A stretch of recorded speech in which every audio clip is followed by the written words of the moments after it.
சரியான சமூக தலைமைகளை இருட்டடைப்பு செய்கிற வேலைகளை இருக்கிறவனும் சமூக விரோதிகள் தான். நான் என்ன சொல்றேன்னா, இந்த ஒரு சமுதாயம் மட்டும் தலைவன் இல்லாம இருக்கணும். இந்த நாட்டில் 1 கோடி பேர் கிளம்பி இருக்காங்க.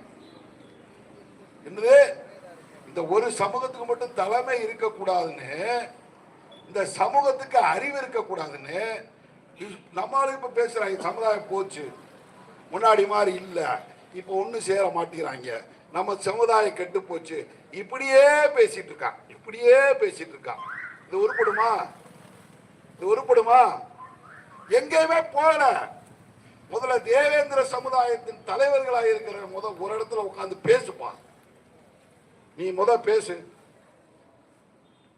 நீ பேசு, நீ ஒரு கூட்டமைப்பு உருவாக்கு. நான் சொல்லிட்டே இருக்கேன், நான் 25 வருஷமா சொல்லிட்டு இருக்கிறேன். தமிழகத்துல மாநாடு போட்டு எல்லா தலைவனையும் கூப்பிட்டவன் நானு. ராஜபாளையத்தில் கூப்பிட்டு எல்லா தலைவனும் கூப்பிட்டு மாநாடு போட்டவன் நானு. 8-10 மாபெரும் தலைவர்கள் கீழே விழுந்து செத்த போது தூக்கி சமந்தவங்க நாங்க. இமானுவேல் புதைக்கப்பட்ட இடம் சுடுகாடா கிடந்த போது அதை கண்டெடுத்து துட்டு தொடச்சு அது மேல ஒரு கட்டடத்தை கட்டி இந்த இடத்துக்கு லட்சக்கணக்கான பேர் வருவாயின்னு சத்தியம் பண்ணி அணிவகுப்பு நடத்தி இன்றைக்கு அதுக்கு மணிமண்டபம் வாங்கி கொடுத்திருக்கிறவங்க நாங்க. சுந்தரலிங்கத்தை பேசணும், சட்டமன்றத்தில் மணிமண்டபம் வாங்கி கொடுத்திருக்கிறோம். நாங்கள் என்ன செய்யவில்லை?